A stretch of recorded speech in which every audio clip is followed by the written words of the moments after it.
Good afternoon everyone. Our video today starts off at Chicago O'Hare International Airport. Just getting off my connecting flight, it is time to head back home on the United Airlines Boeing 757-300 in first class from Chicago O'Hare to Orlando, Florida. My Delta flight from Atlanta has just arrived into Terminal 2, and my connecting flight is in Terminal 1 in the seat concourse. So without further ado, let's get started with today's video. Now before heading there, I decided to explore around the airport. One of the places I went exploring is in Terminal 3, which is the Hall of Flags. It's a really cool place to check out. If you land here and you have the time, I would recommend coming over here to check it out. I was here for about roughly 5 to 10 minutes just to take some videos and check out the amazing flags.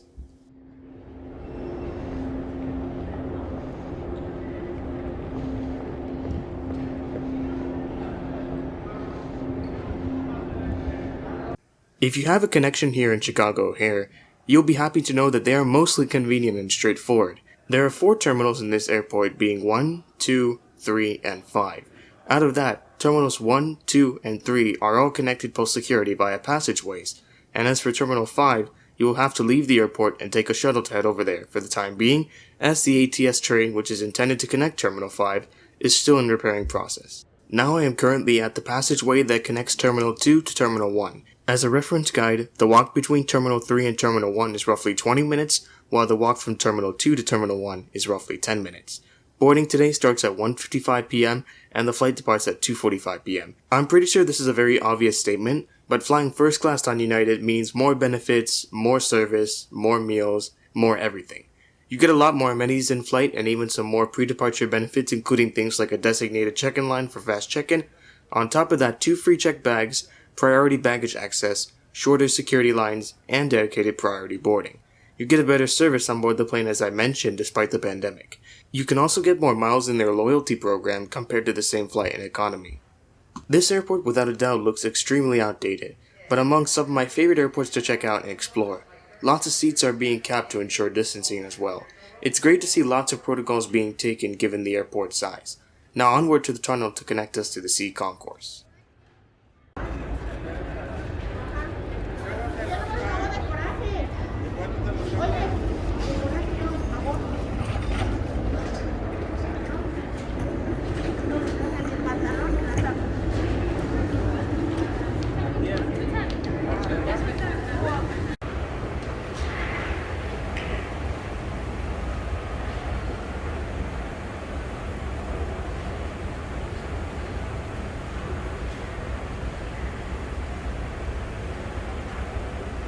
This tunnel connects Concourse B and Concourse C of Terminal 1.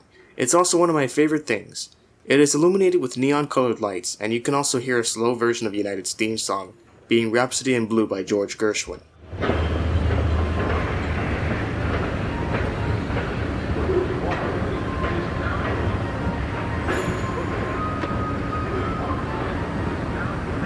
I reached Gate C21, which is where my flight to Orlando today is parked.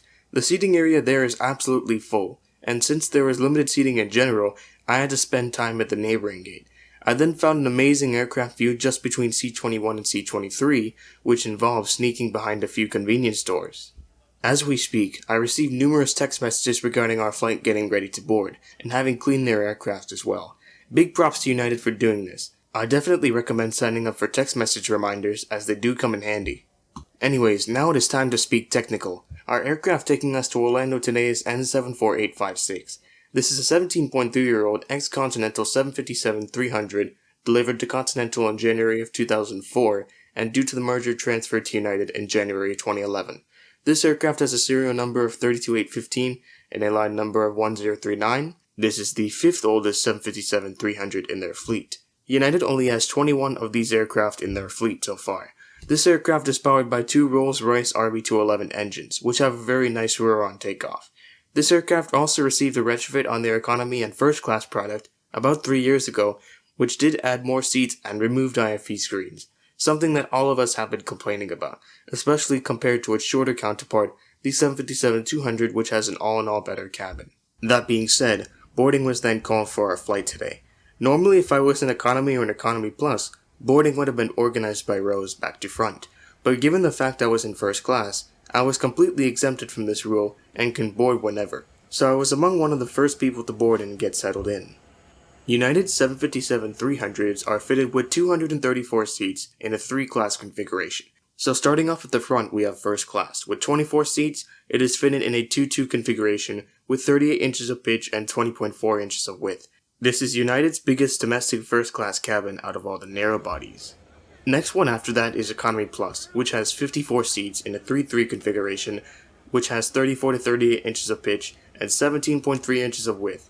These go for a steep $56 upgrade for this flight, only to get 3 more inches of pitch and an extra inch of recline.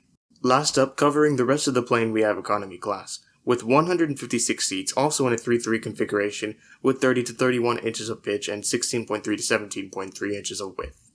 My seat for said flight today is 5F, which is the second to last row of first class. The seats themselves look to be very new, but the cabin is still extremely dated. Dark gray overhead panels indicate that this aircraft came from Continental Airlines. We will be in our gate for another half hour since it is completely full to the brim. United is not blocking middle seats on this flight at all, but we were handed out these Clean Plus wipes which helped as well. We will be in our way in a jiffy. Enjoy.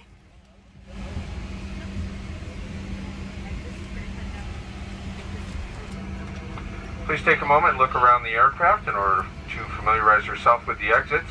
This Boeing 757 aircraft is equipped with 8 exit doors, 4 on each side of the aircraft. If the doors are opened in an emergency, slides will automatically inflate. It's unlikely, but in a water landing, all exit doors except those located just behind the wings are equipped with slide rafts, which detach from the aircraft and are used as life rafts. The 2 doors located just behind the wings are equipped with slides and should not be used in a water landing unless advised by a crew member. You'll also find 2 life rafts located in marked compartments overhead. One is in a ceiling compartment at the window exits, and the other one is in a ceiling compartment at the doors just after the wings. There are also 4 window exits over the wings. When operated, ramp slides will automatically inflate. If needed, lifelines are located in the window frames. In a water landing, do not use the overwing window exits unless advised by a crew member. All 12 exits are marked with overhead signs. As you locate the 2 exits nearest your seat, please remember it might be behind you. If you must evacuate the aircraft, exit path lights on or near the floor will guide you to the nearest exit. A change in color or an exit sign will indicate you've reached the exit. For everyone's safety, please leave all carry-on items behind.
So as you saw from that video, the takeoff and the views of the city are super amazing. But now let's have a look at our seat essentials for today.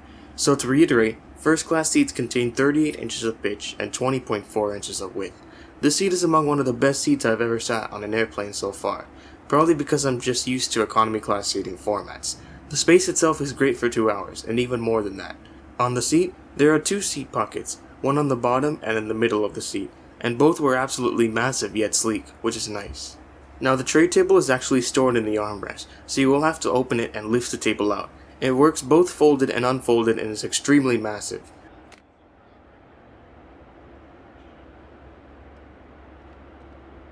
There is also a little stand built into the table made for your in-flight entertainment, since personal TVs are not present on this 757-300.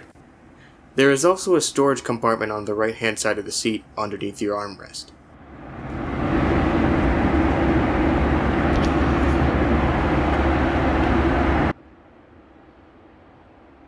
Next up, we have this little granite looking table where you can put your drinks on. It also extends outwards for more space. The only 2 things as per usual in the seat back pocket above are the safety card and the sick bag.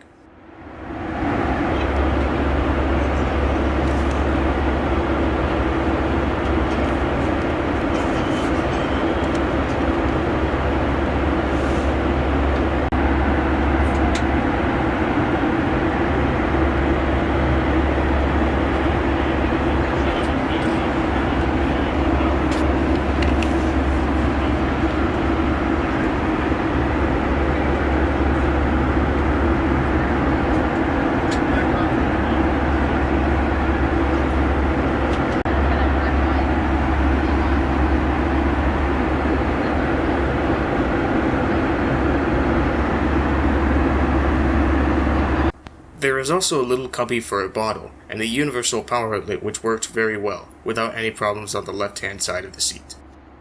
This massive adjustable headrest is so big, and it was so nice and full of cushion. Definitely very comfortable. I tried out the recline, and the recline is so fantastic that I left it in this position for the entire cruising sequence. Now it really doesn't look like that much from this video, but the seat actually cradles as you recline and is super nice and comfortable.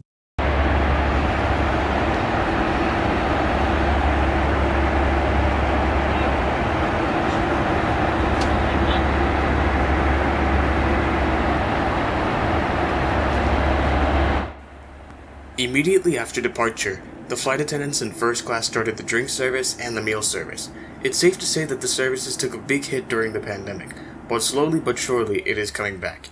United currently offers a drink service on all of their flights consisting of sealed drinks, but the really short flights you have to get them on request. I got a ginger ale for my drink today.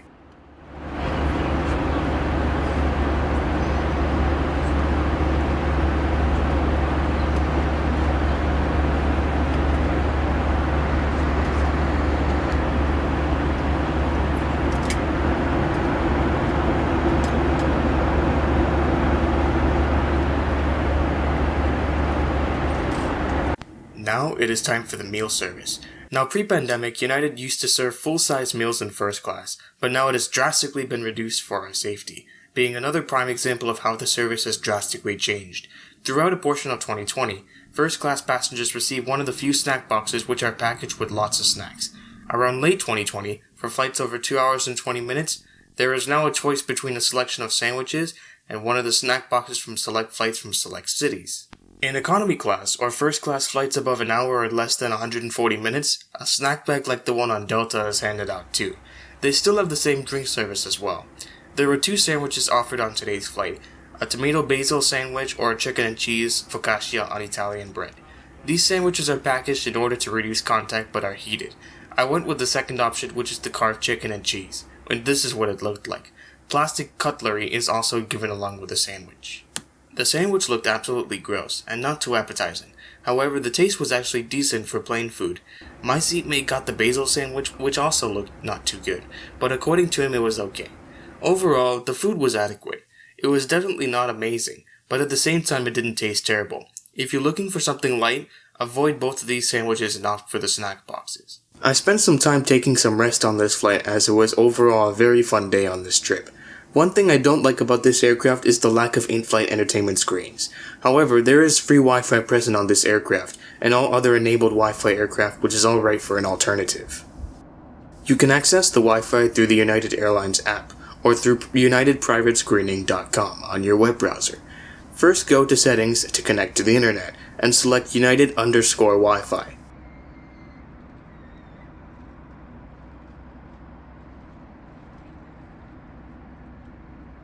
There are a lot of movies, TV shows, and a lot of options in general to choose from. They're sorted out in many different genres as you see. They have a really good selection overall, but a lot of us, including me, prefer the PTV screens on the aircraft.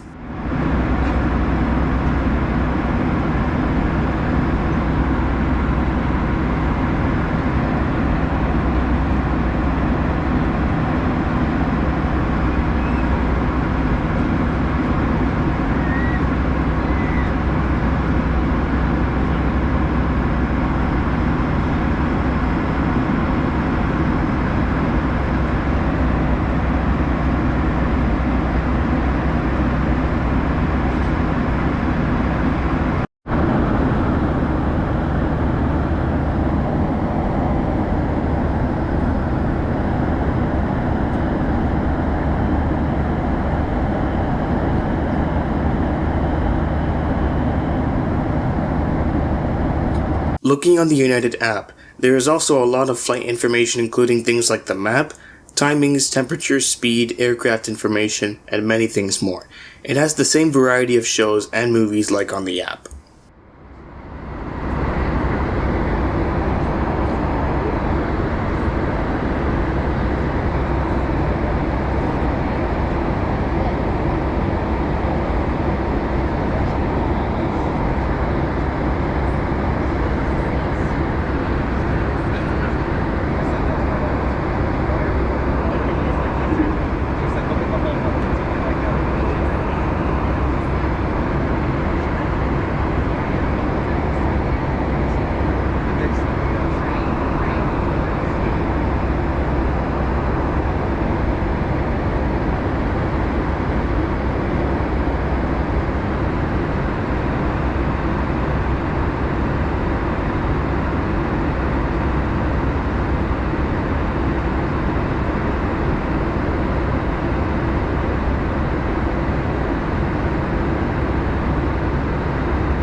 Now, after that long of a journey, it is time for initial descent into Orlando.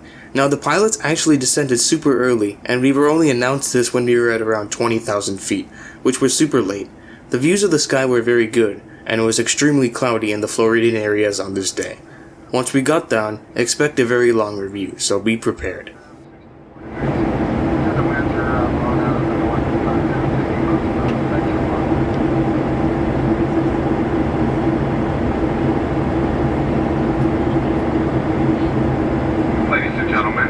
Seatbelt sign has been turned on for the final time during our flight today.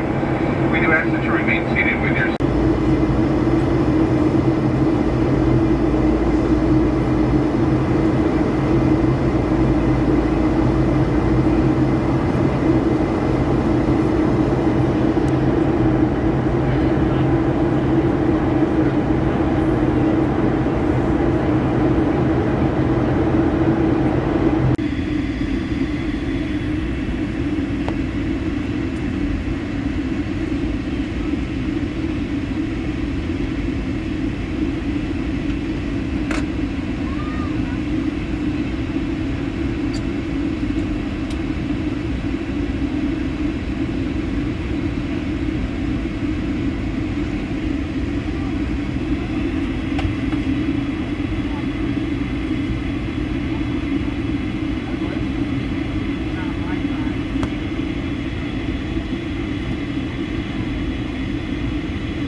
United Airlines and your Chicago and Orlando in-flight crew.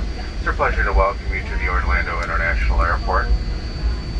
The current local time is approximately 6:03 p.m. We now join the Eastern Standard Time. We do ask that you remain seated with your seatbelt securely fastened until the aircraft comes to a complete stop at the gate and the captain turns off the overhead fastened seatbelt sign. This will be your only indication that it's safe to stand and collect your belongings. Please don't use caution when opening the overhead compartments. Items may have shifted during the flight and could fall out. You are free to use your electronic devices in the transmit mode at this time. Once again, we do ask that you remain seated. We thank you so very much for choosing United for your travel plans today. We know that you have several choices when planning your air travel. Thank you for choosing United and the Star Alliance partners worldwide. We wish you a pleasant stay here in Orlando or wherever your travel plans might take you, and we hope to see you on another flight in the near future. Have a great evening.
Welcome to Orlando, Florida, and now it is time to start off our intensive review.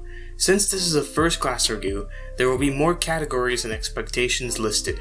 Things included in this review are first class perks, seats, meal and drink service, flight attendants in the service, COVID precautions, communications/emails, hub, IFE, and the organization. For reference, the price for this flight was around $190. That's a pretty fair deal if you ask me. First off is the perks of first class. I cannot exaggerate the fact that there are so many perks in flying first class, including things like free bags on board, faster security lines while I didn't need to re-clear security, priority boarding, and all the meal services given. Definitely super overwhelming for me. All of those extras can definitely help you out alongside the more amenities given in flight. Full credit here. Next up is the seat itself. It's extremely big and really comfortable. I love the appearance of these seats. These are very sleek, yet they are so good. I would be perfectly fine spending roughly 5 to 6 hours in this seat. Everything was also accessible and very straightforward. The only flaws I have to point out is the universal power outlet, which isn't at a good place, where it can be blocked by a standard sized water bottle, and the granite table for drinks wasn't able to extend outwards either, but my score is an 8 out of 10 here. After that, the meal and the drink service. For a pandemic environment, the food and service on this flight is definitely doable. The portions served is sufficient, the drink service is great, but the food itself was just average. I do hope they bring back the full meal service back, but the presentation was good, served on a plate and given plastic cutlery and napkins. It was a pretty standard filling meal, and there were also a good amount of options. My score is a 7.5 out of 10 for this one. Then we got the flight attendants and the service. As per usual with nearly all airlines, these flight attendants were amazing. They were happy to be there and had such great professionalism, which in my opinion was what really stood out to me on this flight. This service was also excellent, most well done for first class. This will also be given a perfect score, well deserved. Next up is COVID protocols and safety. United also did a pretty good job with COVID precautions. They changed their food throughout their flights, we were given wipes amongst boarding, and boarding was also done back to front for our economy and economy plus passengers, and front to back when disembarking, and their seats were very clean. However, the only thing that was missing was the capping of their middle seats. This flight was completely full to the brim. Besides that, they did an excellent job on their precautions. My score here is a 9 out of 10. Next, we got the communication and emails. United also did a really good job, pretty much on par with Delta. Text messages were sent to me notifying the plane being cleaned and ready to board. Emails were also sent before and after the flight regarding things like surveys and more deals coming out, so 10 out of 10 here. Next up is the hub. This hub has a crazy amount of flights from here on United. Just analyzing the boards, connections here are also really easy with the exception of T5, which is totally inconvenient. Chicago O'Hare International Airport is a great hub for flights across the country. They even have flights to India, Dubai, Tokyo, and many places. Still a very old and extremely outdated airport though. My score here is a 9 out of 10 for this category. Now next up is the IFE. This is one of the categories that really disappointed me. No PTVs on the 757-300. Kind of shocking considering that this aircraft does transcontinental flights from their respective hubs and even 6-hour flights to Hawaii. The Wi-Fi in the app, however, were absolutely amazing.